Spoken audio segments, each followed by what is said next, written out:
como lidar com essa frieza espiritual, né? Essa Sim. apatia de, não, meu filho não quer vir mais para a igreja. A gente lida muito com isso, né? Ai, meu filho não quer mais vir para a Você lida igreja, o muito que com eu isso? faço? Aí quer Traz ele. perguntar pro líder. O que eu E vocês faço? ficam com uma responsabilidade difícil, Porque né? parece Querem que é a colocar gente tudo que na vai conta de buscar o vocês. garoto lá na casa dele, bater na porta e falar, vem cá, você vai para a igreja sim, sabe? E não é Meu o nosso Deus, papel. não Né? é O o nosso papel é entregar um evangelho genuíno Sim. para esses e essas que estão dispostos a ouvir. Mas a construção do lar, a construção do filho, né? Os pais, eles têm filhos, e a construção dessa identidade no Senhor, ela vem do cotidiano. E aí que tá. Como esse pai e essa mãe estão lidando com Jesus dentro de casa? Será que é um Jesus acessível que o filho ama e quer fazer parte desse Jesus? Ou é um Jesus excludente? Aquele que eu sou santo fora de casa, mas dentro de casa eu sou terrível. O filho vai olhar e falar, realmente, eu não quero participar disso. Uhum. Então, como fazer?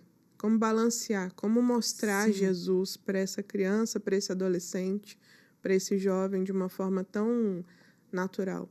É pedir perdão para os filhos, coisa que os pais não sabem fazer. Filho, eu me alterei, eu me exaltei com você aquele dia, eu preciso me redimir, eu preciso pedir perdão, porque Jesus me perdoa todos os dias. Sim. Porque sem o perdão divino eu não sou ninguém. E se Jesus não me perdoasse, nem aqui eu estaria hoje. Então eu preciso, com base no que Deus faz em mim, fazer em você também. E mostrar para você que o DNA que eu carrego também é seu. De amar a Deus sobre todas as coisas. Sim. Então, quando eu começo a imprimir a identidade de Cristo nos meus filhos e construir com eles a identidade deles no Senhor, não tem como. Sim. Você vai criar filhos mais apaixonados por Deus do que você. E a minha intenção Amém. é essa, que os meus filhos sejam mais apaixonados por Deus do que eu e meu marido. Sim. Que meta. Essa é a meta. Sim. Que meta linda. É fazer os filhos mais apaixonados por Jesus e tornar um evangelho acessível, né? Sim.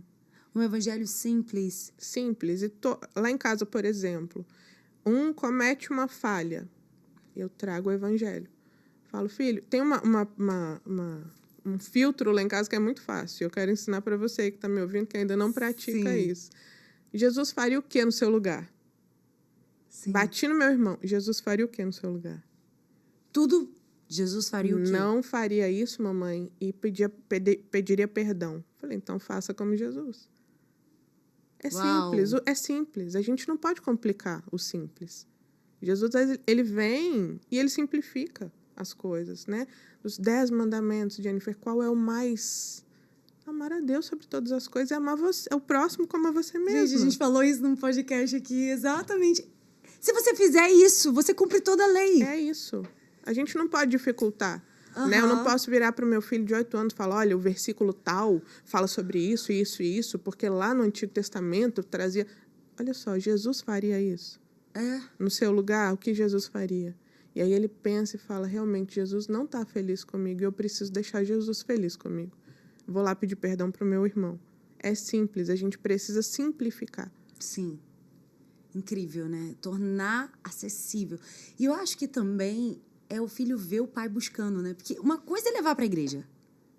E esperar que a igreja faça o seu papel. Porque é isso que acaba acontecendo, né? Que a igreja tem que resolver a vida do meu filho. Poxa. Isso aí daria Puxado. outro podcast. Outro podcast. Mas é real, né? É real, né? Poxa, eu quero trazer meu filho para cá porque em casa ele não me respeita, porque em casa ele quebra tudo, ele me agride. Ok, a igreja tem um papel dela, né? Mas você também tem que entender que você perdeu o seu papel. Meu Deus. Então a gente precisa tratar você como pai, você como mãe, vocês como casal e o filho de vocês também, que está refletindo aquilo que ele absorve no lar. Meu Deus. Muito forte. E aí é muito fácil colocar na conta da igreja, Claro. É muito fácil colocar na conta dos pastores, quando na verdade a gente precisa entender que a gente é pastor dentro do nosso lar, né? Sim. Que a gente tem que cuidar do nosso rebanho, que são os nossos filhos. Nosso principal ministério. Nosso principal ministério.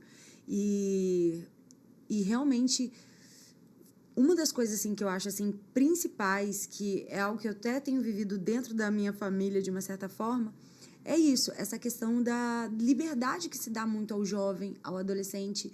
Ele diz o que ele quer fazer e o pai aceita, o pai abaixa a cabeça, o pai diz ok. Sendo que não, eu acho que os pais, mais do que nunca, eles precisam se posicionar de acordo com a palavra e serem esse exemplo. Porque não adianta levar para a igreja e dizer que, aqui, ó, vocês são os líderes do jovem, resolva a vida dos meus filhos, mas o pai não tem vida de oração, o seu filho nunca vê você orando, Sim. o seu filho nunca vê você lendo a Bíblia, o pai fala palavrão, a mãe vive do jeito que quer, mas quer que o filho seja diferente. Não tem como. E ainda chega pra gente e fala, olha só, tô entregando meu filho porque ele faz isso. Como que esse filho ele vai acreditar pra gente, como liderança dele, que a gente vai acolher ele em amor? Se o pai e a mãe já chega esculachando o filho ali. Meu Deus! Sabe? Imagina, eu chego pra você, Jennifer, olha só, meu filho fez isso, agora tá com você. Não tá com você, tá comigo. Eu sou a mãe dele. Sim. E eu preciso resolver algumas questões e pedir para que a igreja me auxilie nesse processo. A responsabilidade continua sendo minha. A igreja, ela vem para me auxiliar nesse processo. Sim. A liderança, ela vem como uma facilitadora, como uma ponte, um elo, onde o meu filho vai ter um espaço saudável para ele se relacionar, onde ele vai ter um espaço onde ele vai receber um evangelho genuíno. Sim. Né? E eu, como família, eu, como pilar da minha casa, vou ensinar para o meu filho princípios cristãos. Sim. De como ser parecido com Jesus todos os dias, em todas as situações, a Sim. perdoar, a amar principalmente os que me odeiam, né? E entender que eu estou disposta a servir a todos. Sim. Isso é em casa. Na igreja, que é uma extensão do meu lar, ele vai aprender aquilo que eu não consigo entregar para ele. Uau.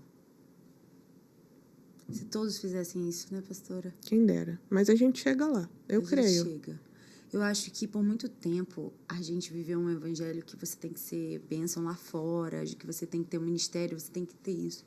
Sendo que eu acho que a pandemia nos ensinou tanto. Se tem algo que a pandemia nos ensinou foi a gente olhar para dentro. Né? Todo mundo não podia mais sair, podia comemorar aniversário, podia ir para restaurante, podia viajar, todo mundo dentro de casa. Aí você viu a torneira que estava 300 anos sem funcionar, que não arrumava direito, aí você arruma. Aí você começa a olhar, aí você começa a olhar para dentro, para o marido que você tem, para o filho como tá.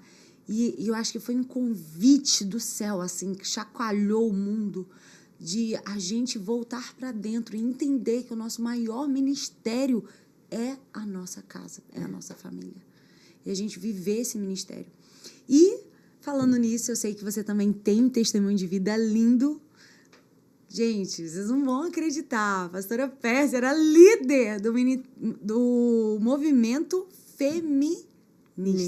Sim, já fui feminista ao extremo. Meu Deus. Conta como foi esse processo. Gritava aos 4 cantos que eu não seria mãe, que eu não seria esposa. Estava super satisfeita em ser tia e falava para todo mundo com uma naturalidade que aquele mundo não era para mim, né? Eu trazia muitos traumas, né, de uma construção aí de quem eu era sem Jesus. Sim.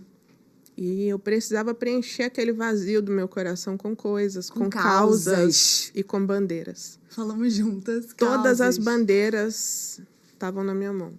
É mesmo? É uma causa? Vamos levantar. É uma luta? Vamos levantar. E ali eu estava construindo algo que eu não fui gerada para ser. E quando Jesus vem, né, eu até brinquei com você, ele vem igual aquele brinquedo Jenga que você puxa, principalmente o último ali para cair tudo. Sim. E eu me vi desconstruída e falei, Jesus, essa sou eu. Cheia de cicatriz, cheia de trauma, doída, Sim. apodrecida. O que eu tenho para o Senhor é o meu coração. Não tem mais nada para te oferecer. E aí eu ouvi a doce voz dele, falando, filha, agora eu vou construir a sua identidade.